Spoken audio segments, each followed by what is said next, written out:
dobry, ja się nazywam Julia Majkowska, jestem radcą prawnym. Od bodajże już 8 lat prowadzę własną kancelarię w Sierakowicach. Jest to jednoosobowa działalność gospodarcza. Oprócz tego co najmniej od 2010 roku współpracuję z Kaszubskim Uniwersytetem Ludowym we Wieżycy i w ramach tej współpracy czasami dochodzi do naszych takich spotkań pomiędzy mną a seniorami, które przeważnie sprowadzają się do takiej pogadanki. Te tematy, które się pojawiają na tych naszych spotkaniach, są bardzo różne. Chodzi o prawa konsumentów, chodzi o jakieś uprawnienia kobiet, które na przykład muszą uciekać przed przemocą. Są sytuacje, kiedy pytają Państwo na przykład o rozdzielność majątkową, ale tym tematem, który jak mi się wydaje najczęściej pojawia się na naszych spotkaniach, są spadki. Ponieważ to jest taki temat w mojej ocenie żywotny i ważny dla nas wszystkich, nie tylko dla osób, które są w wieku senioralnym, ale tak naprawdę dla każdego może być to temat ważki. Myślę, że dzisiaj skoncentrujemy się właśnie na spadkach. Pierwsze takie pytanie, które przeważnie się pojawia, jeżeli spotykamy się na tych naszych spotkaniach, to jak zrobić testament. Oczywiście coś o testamencie wiedzą wszyscy, ale diabeł tkwi zawsze w szczegółach. I proszę Państwa, nie wiem z czego to się bierze, ale bardzo często te informacje, które mi Państwo przekazują, sprowadzają się do tego, że trzeba mieć do spadku jakiegoś świadka. Oczywiście jest w tym ziarno prawdy, ale żebyśmy się tak jakby skoncentrowali na tym, jak to rzeczywiście wygląda, to trzeba zacząć od tego, że są formy testamentów takich zwykłych i takie testamenty szczególne. Taka podstawowa forma testamentu, którą my możemy sobie zrobić w domu, to jest testament pisany ręcznie. I tutaj, proszę Państwa, nie trzeba mieć jakichś wielkich przyborów do tego, żeby ten testament był ważny. Potrzebna jest nam kartka, długopis, bo to, co trzeba zapamiętać, to, że taki testament podstawowy, który możemy sobie spisać w domu, sporządza się właśnie w ten sposób, że pismem ręcznym wszystko od początku do końca pisze testator. Czyli musi być data, musi być nasze oświadczenie, czyli ta nasza dyspozycja na wypadek śmierci i podpis.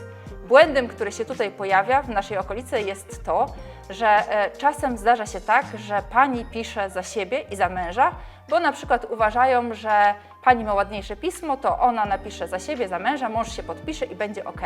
Ale niestety wtedy nie jest ok i taki testament jest po prostu zupełnie nieważny. Więc to, co warto sobie zapamiętać, to nawet jeżeli mąż ma gorsze pismo niż my, trzeba dać mu jego kartkę, sporządzić wszystko własnym pismem, odręcznym, nie zapominać o dacie, chociaż tutaj jest takie zastrzeżenie, że nawet gdyby ta data się nie pojawiła, a my mielibyśmy pewność co do tego, że ta osoba w tym momencie, kiedy to pisała, miała zdolność testowania, to ten testament będzie i tak ważny. I to jest taka podstawowa pierwsza forma, która jest formą zwykłą. Ona ma swoje zalety takie, że jeżeli po pierwsze nie trzeba za nią płacić, no bo wystarczy właściwie przygotować to w domu. Po drugie, jeżeli mamy takie dość chwiejne podejście do tego, co chcielibyśmy zrobić z naszym majątkiem na wypadek śmierci, no to ma tą swoją zaletę, że możemy to w każdej chwili zmienić. Więc dziś możemy postanowić, że naszym spadkobiercą jest syn, jutro będzie nią córka, potem możemy wrócić znowu do swoich postanowień, że ma to być syn i po pierwsze nic za to nie płacimy, po drugie sytuacja jest taka, że w zasadzie nie ma żadnego wielkiego formalizmu. Inną formą, o której wszyscy wiedzą, jest forma testamentu, który sporządza się u notariusza. Jeżeli chodzi o tego notariusza, to w zasadzie jest dowolność co do wyboru notariusza.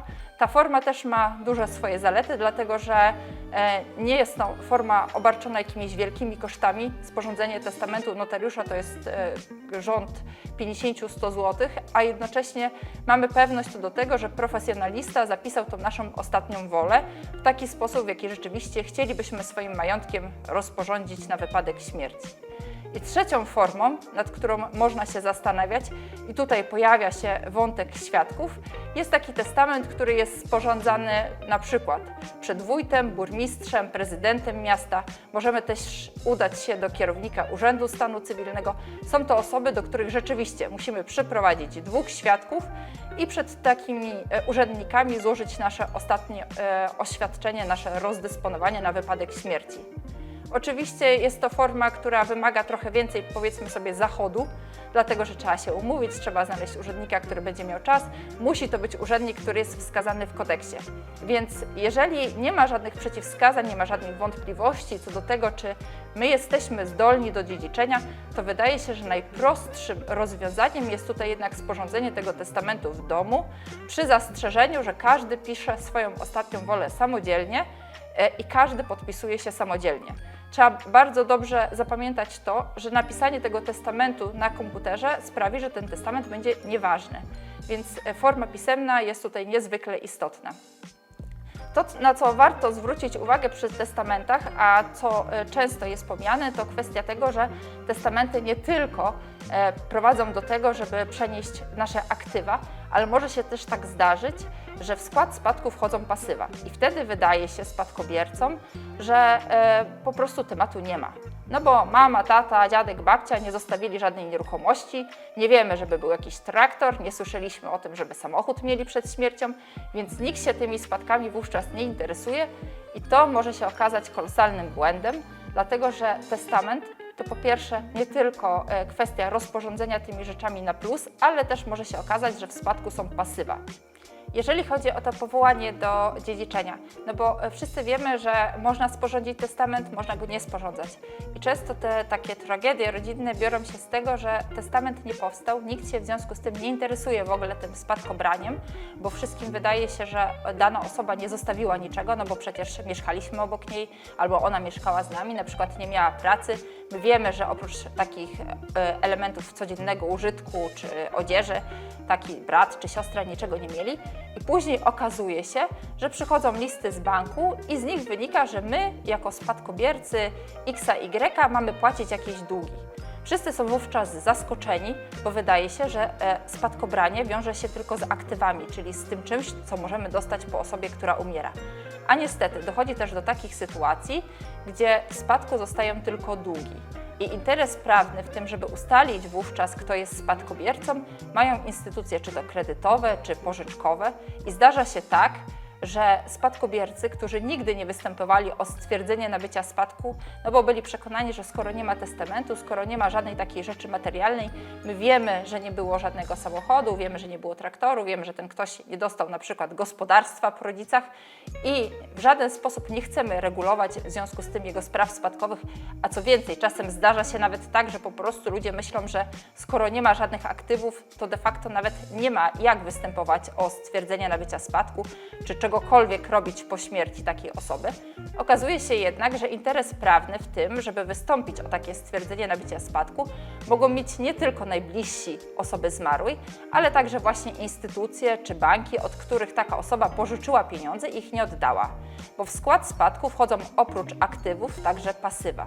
I ustawodawca, chroniąc nas od takiej sytuacji, w której mielibyśmy ze swoich pieniędzy odpowiadać teraz za te długi spadkowe, doprowadził do tego, że w kodeksie znalazł się zapis, z którego wynika, że jeżeli spadkobiercy niczego nie zrobią w ciągu pół roku, to dochodzi do takiej sytuacji, że nabywają spadek z dobrodziejstwem inwentarza. Więc wtedy jedyna jakby taka niedogodność, która wiąże się z nabyciem spadku z dobrodziejstwem inwentarza jest taka, że musimy zapłacić za sporządzenie tego spisu inwentarza. Koszt sporządzenia tego spisu inwentarza to około 400 zł, to jest taka opłata podstawowa, a oprócz tego mogą dojść jakieś opłaty związane czy to z opinią biegłych, czy też kwestie związane z pobieraniem dokumentów. I to jest tak naprawdę nowość. Może nie taka nowość od dziś, od wczoraj, ale nowość w kodeksie, bo wcześniej sytuacja wyglądała w ten sposób, że jeżeli przez pół roku od powołania do spadku nikt się nie zainteresował tym, czy przyjmuje ten spadek, czy go odrzuca, to dochodziło do takiej sytuacji, kiedy przyjmowaliśmy spadek wprost. Co to oznacza? To oznacza tyle, że za długi spadkowe musielibyśmy odpowiadać nie tylko z tego majątku, który ewentualnie komornik spisze i zostanie ta nadwyżka, ale musielibyśmy też odpowiadać ze swojego prywatnego majątku. I dochodziło do sytuacji naprawdę przykrych, gdzie na przykład osoba, która nadużywała alkoholu, pozostawała na utrzymaniu rodziny, kiedy umierała nagle, bo na przykład pod wpływem tego alkoholu ginęła w jakimś wypadku samochodowym.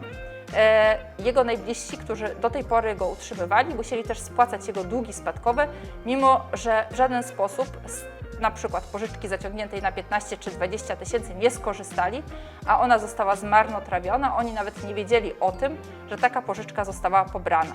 Dlatego uregulowanie, które obecnie występuje w kodeksie, jest dużo łatwiejsze dla spadkobierców i też dużo tak naprawdę społecznie bardziej uzasadnione, niż miało to miejsce wcześniej. Wcześniej chronione były w taki sposób, w jaki sposób teraz są chronione osoby dorosłe, dzieci. Bo już od dawna w kodeksie funkcjonował taki zapis, że osoby małoletnie, niezależnie od tego, czy ich rodzice zadbali o ich interesy i złożyli określone oświadczenie, przyjmowały ten spadek właśnie z dobrodziejstwem inwentarza, a więc sprowadzało się to do konsekwencji związanych z opłaceniem komornika i sporządzaniem tego spisu inwentarza. Co do dzieci, wątek jest tutaj też, jeżeli chodzi o spadki, bardzo ważny, bo czasami jest tak, że rodzina dowiaduje się, że ktoś na przykład ma jakiegoś tam kuzyna na Śląsku, za którego wszyscy odrzucili już spadek i nagle tutaj do nas na Pomorze przychodzi informacja, że teraz ciotka Janka powołana została do spadku. Ciotka Janka myśli sobie, to nie Ameryka, pewnie coś mi tam może jednak i tak zostawił. Nic nie robię, czekam, kiedy dowiem się dokładnie, co tam otrzymałam. No i okazuje się, że przeważnie to, co otrzymała, to są długi. No bo trzeba się zastanowić nad tym, dlaczego jak umiera sobie jakiś kuzyn na Śląsku, to nie chce jego majątku jego żona, nie chcą majątku jego dzieci, wszyscy odrzucają ten spadek i nagle my tu się dowiadujemy, że jesteśmy powołani do spadku. Musi się nam w takiej sytuacji zapalić czerwona lampka, dlatego że przeważnie w takiej sytuacji mamy do czynienia właśnie z długami i wszyscy, którzy mieli świadomość tego, że takie długi występują, po prostu żeby uchylić się od jakichś problemów związanych właśnie czy to z tym spisem inwentarza, czy problemów związanych z dyskusjami z wierzycielami, po prostu ten spadek odrzucają. Dlatego w takiej sytuacji, kiedy przychodzi list z sądu albo od notariusza z taką informacją, że teraz to my jesteśmy powołani do dziedziczenia, dobrze się skontaktować albo z tymi krewnymi spadkodawcy, albo po prostu rozpytać się, jak to rzeczywiście wygląda i co tam w tym spadku może być. Bo w ciągu 6 miesięcy, odkąd dostajemy taki list, czyli dostajemy informację, że zostaliśmy powołani do dziedziczenia, mamy ruch. Możemy złożyć oświadczenie o tym, że odrzucamy spadek i jak go odrzucimy, to właściwie nie jest to nasz problem, z tym zastrzeżeniem, o którym zaraz powiem, a które dotyczy dzieci.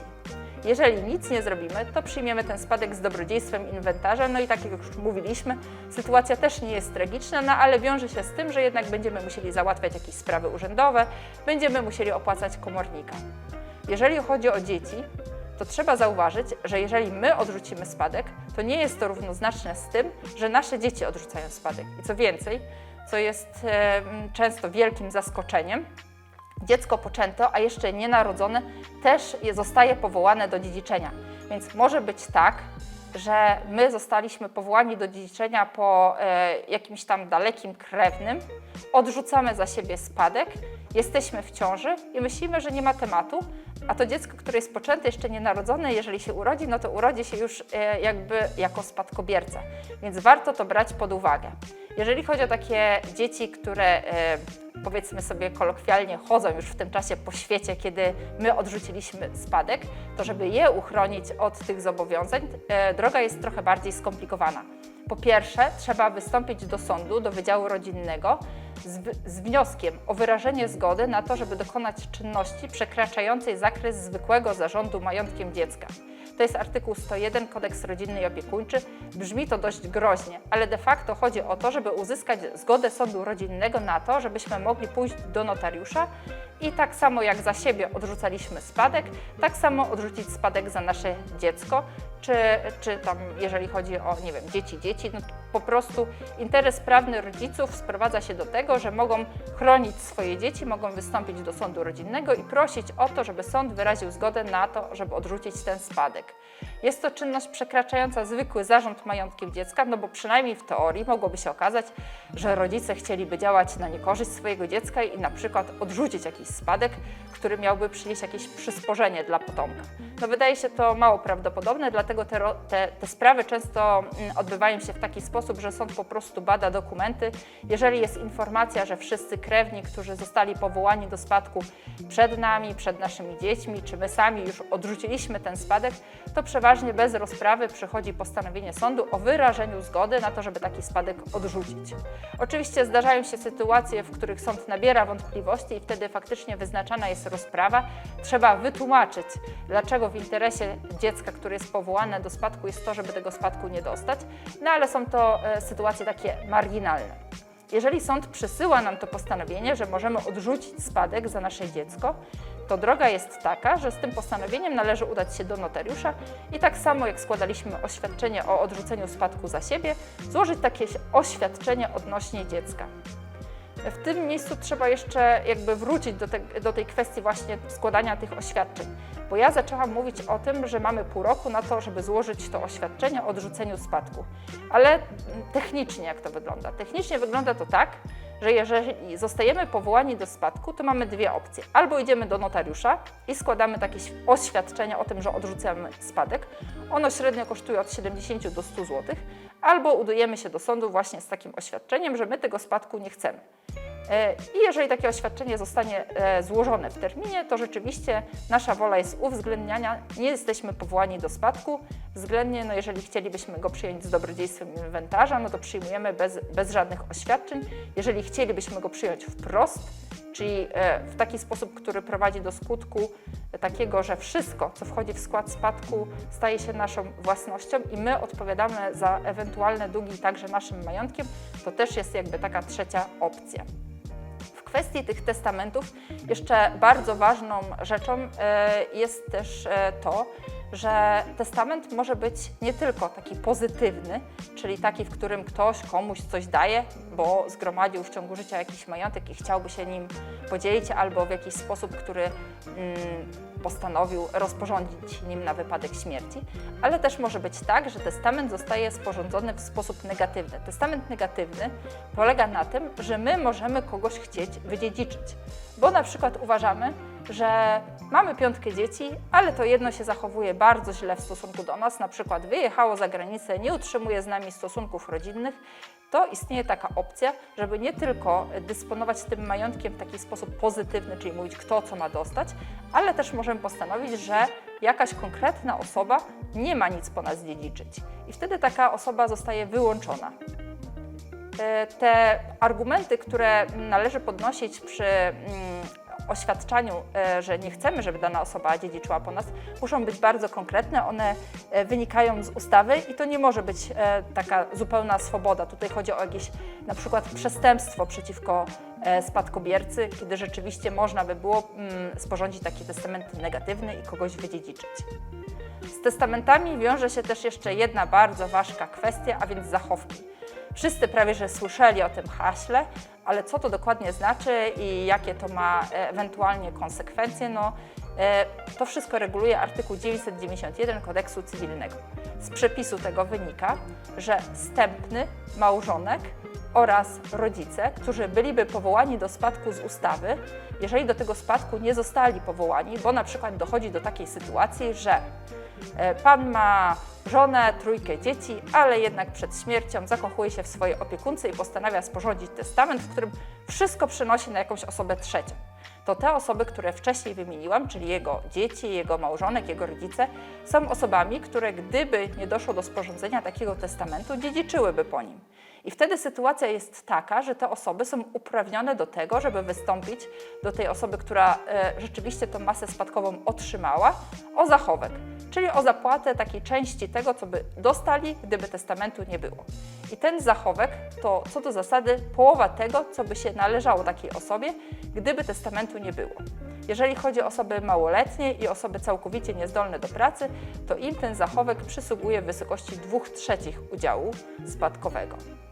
Przy zachowku warto zwrócić uwagę też na jeszcze jedną bardzo ważną kwestię, czyli czas, w którym my możemy się o taki zachowek zwrócić.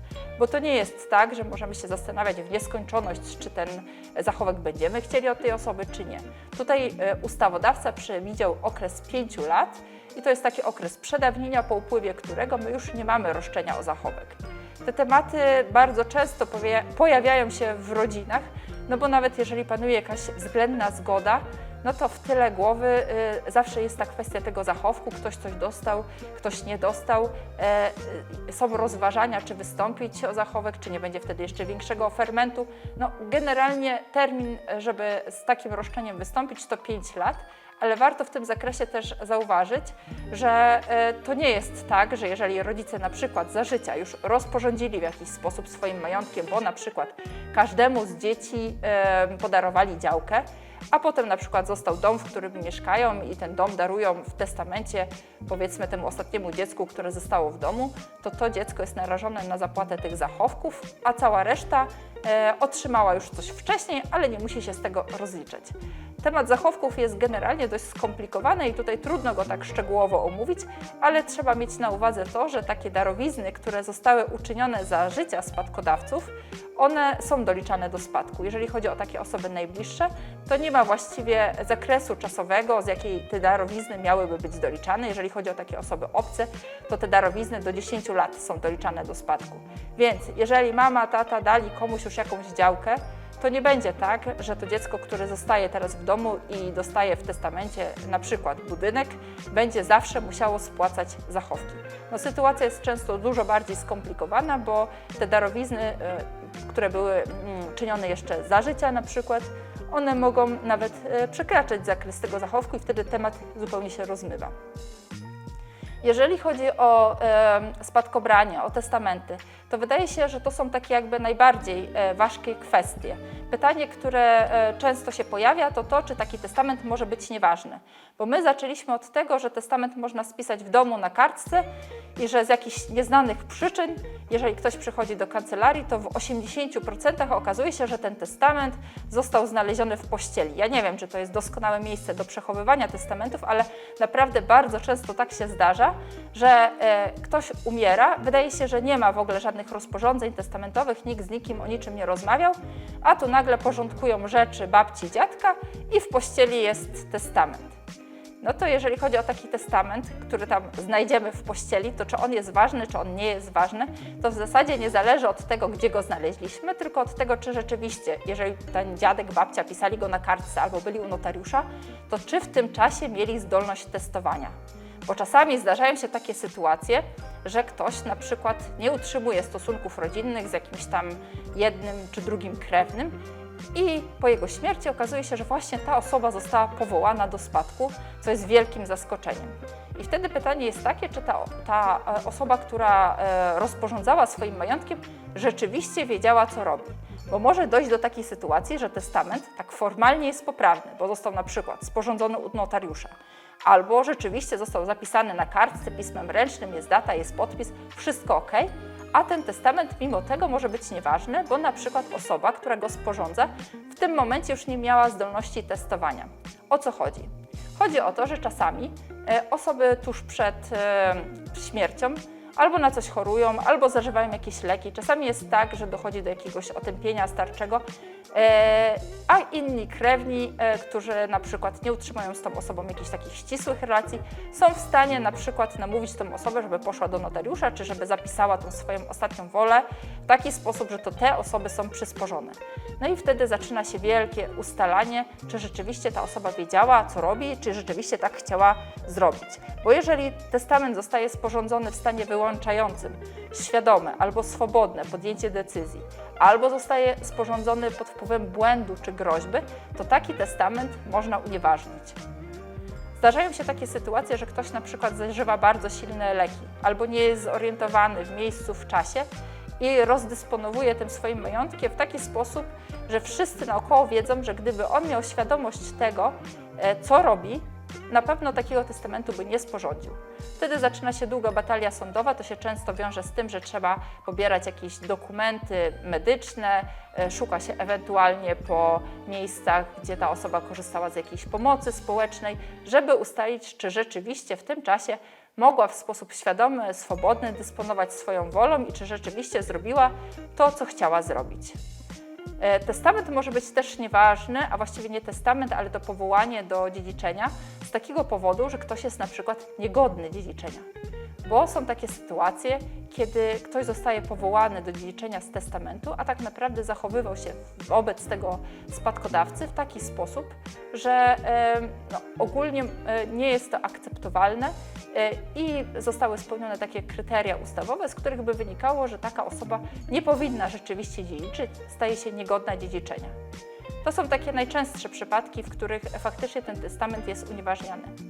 Ale testament nie będzie nieważny tylko dlatego, że właśnie sporządziliśmy go w domu, tak jak się niektórym wydaje, czy dlatego, że nie mieliśmy tych świadków. Jeżeli chodzi o tych świadków, czyli wracając tutaj do początku naszej wypowiedzi, skąd się bierze ta informacja, że potrzebni są świadkowie?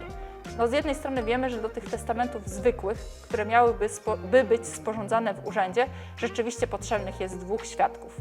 Ale ci świadkowie tak naprawdę potrzebni są do testamentów szczególnych. Te testamenty szczególne są sporządzane w takiej sytuacji, gdzie istnieje albo obawa rychłej śmierci, albo z jakichś bardzo ważnych powodów sporządzenie tej formy zwykłej nie jest możliwe. I rzeczywiście wtedy, żeby sporządzić ważny testament szczególny, potrzebne jest 3 świadków. Mogę Państwu powiedzieć, że w mojej praktyce miałam na razie jeden taki przypadek, gdzie w 2017 roku były takie spore upały. Pan czekał na operację serca, źle się czuł, w trakcie żniw rozmawiał z sąsiadami, pili kawę, doszła jeszcze sąsiadka z boku, bo ją tam zaprosili, no i po prostu w trakcie takiej luźnej rozmowy on przekazał tym swoim gościom informację, że gdyby coś mu się stało, to on nie ma żony, nie ma dzieci, chciałby, żeby dziedziczyła ta i ta osoba. I faktycznie tak było, że 3 dni później ta osoba zmarła, bo miała problemy z sercem. I wtedy, żeby taki testament mógł ujrzeć światło dzienne, oczywiście trzeba liczyć na dobrą wolę i uczciwość tych osób, które słyszały tą ostatnią wolę, ale tutaj akurat tak się stało.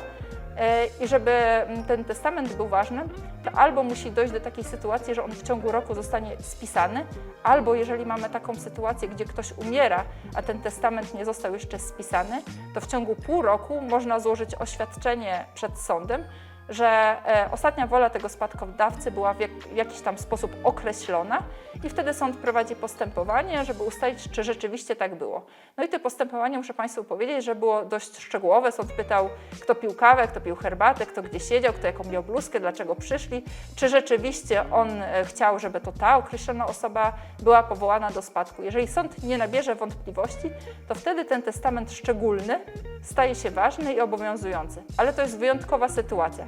Standardowo, jeżeli chcemy rozporządzić naszą wolą na wypadek śmierci, to mamy te 3 opcje. Częstym takim pytaniem jest też to, czy można się umówić ze spadkodawcą czy spadkobiercą na to, że my nie będziemy po nim dziedziczyli. No i jest artykuł 1047 Kodeksu Cywilnego, z którego wynika, że rzeczywiście przed notariuszem można zawrzeć taką umowę, z której będzie wynikało, że jeżeli ktoś nie chce, to nie będzie dziedziczył po tej danej osobie. Jeżeli zostaje nam testament, to co właściwie należy z nim zrobić, jeżeli dana osoba umiera? Bo w momencie śmierci otwiera się spadek i co wtedy należy zrobić, żeby z tego dokumentu w jakikolwiek sposób skorzystać? My mamy 2 opcje.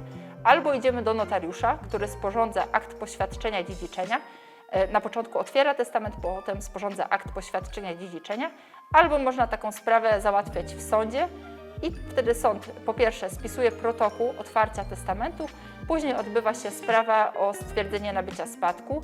Po tej sprawie dochodzi do takiego ustalenia, kto w jakim ułamku, ile odziedziczył po danej osobie, ale żeby to formalnie zakończyć i żeby było wiadomo, jeżeli chodzi na przykład o gospodarstwo. My wiemy, że mamy 1/4 w gospodarstwie, ale nie wiemy, który kawałek pola jest nasz. To żeby doszło do tego, że fizycznie ten teren zostaje podzielony, potrzebna jest jeszcze sprawa o dział spadku. I w ramach tego działu spadku rzeczywiście może dojść też do takiej sytuacji, gdzie cały na przykład spadek przypadnie jednej osobie, a ona się zobowiąże do spłaty pozostałych w takim udziale, w jakim dziedziczyły, albo może być tak, że zostanie to podzielone fizycznie, w zależności od tego, czy te dobra, które zostały po spadkodawcy, nadają się do tego, żeby podzielić fizycznie. Może być też tak, że dochodzi do sprzedaży, czyli takiego podziału cywilnego i podzielenia się środkami stosunkowo do udziału, jaki odziedziczyliśmy w spadku. To właściwie wyczerpuje w mojej ocenie temat spadków. Jeżeli są jeszcze jakieś inne ważkie tematy związane ze spadkami, to są to tematy takie bardziej szczegółowe i na pewno w życiu się pojawiają, ale trudno je tutaj omówić na takim krótkim spotkaniu. Szanowni Państwo, w kontekście zachowków jest jeszcze jeden ważny temat, bo przecież nie zawsze jest tak, że z rozporządzeniem swojego majątku czekamy aż do testamentu. Czasami zdarza się tak, że już to decyzja o tym, kto ma na przykład dostać gospodarstwo czy jakiś inny nasz majątek, zapada wcześniej i jeszcze za naszego życia postanawiamy, że to, co jest nasze, stanie się teraz na przykład własnością naszego syna czy naszej córki. I tutaj takie osoby, które decydują się na rozporządzenie swoim majątkiem jeszcze za życia, stają przed dylematem, czy zrobić to w darowiźnie, czy zrobić to za dożywocie. Jaka jest różnica? Po pierwsze, różnica jest, jeżeli chodzi o zachowek. My o tym zachowku już trochę tutaj wspomnieliśmy, ale on się w istotny sposób przekłada też na te decyzje dotyczące właśnie wyboru pomiędzy darowizną a dożywociem. Bo proszę Państwa, jeżeli coś dajemy w darowiźnie, czyli pod tytułem darmym, czyli za nic, czyli za darmo, ta osoba, która od nas dostaje nasz majątek, nie ma de facto oprócz takiego moralnego obowiązku wdzięczności żadnych ściśle określonych zobowiązań. I jeżeli nie ma żadnych ściśle określonych zobowiązań, to musi się liczyć też z takimi konsekwencjami, że inne osoby, które byłyby ewentualnie uprawnione do tego zachowku, mogą się do niej zwrócić o zachowek. Jeżeli chodzi o dożywocie, to różnica jest natomiast taka, że tutaj ta umowa w świetle artykułu 908 Kodeksu Cywilnego jest zawierana w ten sposób, że z jednej strony na przykład ten rodzic oddaje swój majątek za życia określonej osobie, ale dostaje w zamian za to świadczenia. Te świadczenia są albo w sposób taki bardziej szczegółowo opisywane w akcie notarialnym, albo mniej szczegółowo, ale przeważnie sprowadza się do tego, to wszystko, że taka osoba ma prawo zamieszkiwania dalej w tej nieruchomości, przeważnie korzysta z jakiegoś wyżywienia, jest zapis, że może się poruszać swobodnie po całym podwórku, jest zapis, że ta osoba, która otrzymała ten majątek, ma jej sprawić własnym sumptem pogrzeb, są zapisy dotyczące włożenia do lekarza czy do kościoła, więc to wszystko nie odbywa się za darmo, a skoro nie odbywa się za darmo, no to też konsekwencja tego jest taka, że inne osoby, które rzeczywiście po tej mamie, tacie niczego nie dostały, nie mogą z drugiej strony domagać się od tej osoby, która spełniała na rzecz tej osoby, która dała jej przysporzenie jakieś obowiązki, nie mogą się domagać tego, żeby później otrzymać zachowek. Więc podstawowa różnica pomiędzy darowizną a dożywociem jest oczywiście taka związana z tym, czy są jakieś zobowiązania, czy nie ma zobowiązań wobec tej osoby, która przekazuje nam swój majątek, a druga konsekwencja to właśnie kwestia tego zachowku. Jeżeli chodzi o te darowizny i dożywocia, to warto się zastanowić jeszcze nad jednym tematem, bo bardzo często dochodzi do takiej sytuacji, że mama, tata dają kawalerowi gospodarstwo, wydaje się, że będzie wszystko dobrze, przychodzi synowa i ta synowa, choćby była najlepsza na świecie, to im nie odpowiada, no albo czasami nie jest najlepsza na świecie. No ale zaczynają się spory. No i te spory sprowadzają się absolutnie do wszystkiego. Ktoś za blisko prowadzi konia, ktoś komuś schował telefon, ktoś za mało pali w piecu, chociaż jest gorąco, tak że nie da się wytrzymać. No ale jeżeli się chce człowiek kłócić, to może się kłócić o wszystko. No i wtedy taki rodzic, czy tam dziadek, babcia, którzy przekazali swój majątek, chcieliby tą darowiznę odwołać. A to, proszę Państwa, nie jest takie proste, bo żeby odwołać taką darowiznę, to trzeba wykazać rażącą niewdzięczność.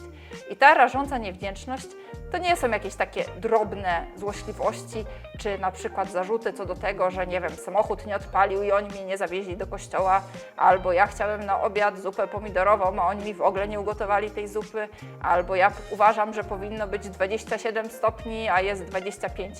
Nie, proszę Państwa, to muszą być naprawdę konkrety, żeby sąd zgodził się na to, żeby doszło do rozwiązania tej umowy. Oczywiście taka podstawowa droga jest taka, że osoba, która jest darczyńcą, uważa, że ten ktoś, kto otrzymał ten majątek, zachowuje się w sposób niewdzięczny, na początku musi się zwrócić na piśmie z oświadczeniem, że odwołuje darowiznę i wtedy ta osoba obdarowana rzeczywiście powinna pójść do notariusza i ten majątek przynieść z powrotem na darczyńcę. No ale tak się nie dzieje w zasadzie nigdy.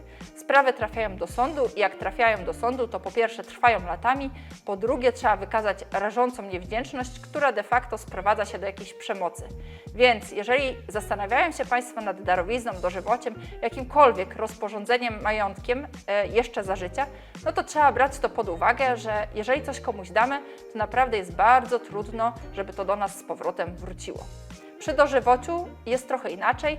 Tam może zostać ta umowa przekształcona w taki sposób, że te uprawnienia z dożywocia zostają zamienione na dożywotnią rentę, ale też nie dzieje się to w takich sytuacjach, gdzie po prostu ludzie wejdą ze sobą w jakiś taki konflikt codzienny. Tam trzeba wykazać, że te osoby nie mogą ze sobą pozostawać w bliskiej styczności. Więc i jedno rozporządzenie na wypadek jedno rozporządzenie, jak i drugie ma swoje poważne konsekwencje i jest tak naprawdę długofalowe i żeby zdecydować się na jedną czy na drugą umowę, trzeba się bardzo dobrze zastanowić, czy rzeczywiście dobrze wybraliśmy tą osobę, której chcemy to podarować, czy nasze oczekiwania mogą być spełnione przez tą osobę, której chcemy to podarować i co konkretnie oczekiwalibyśmy też od tej osoby. Bo czasami w aktach notarialnych wpisywane są takie bardzo ogólne rzeczy, jak na przykład wyżywienie przy wspólnym stole.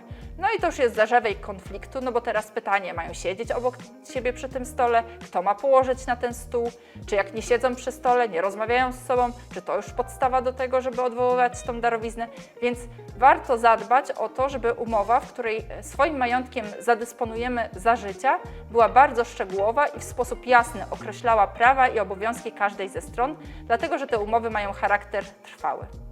Proszę Państwa, w świetle tego wszystkiego, o czym do tej pory sobie powiedzieliśmy, trzeba brać pod uwagę to, żeby w sposób bardzo racjonalny wybierać osobę, której chcielibyśmy coś podarować i w sposób szczegółowy zastanawiać się nad tym, jakie mamy co do tej osoby oczekiwania, jakie te oczekiwania rzeczywiście moglibyśmy mieć i czy taka osoba jest w stanie te oczekiwania spełnić.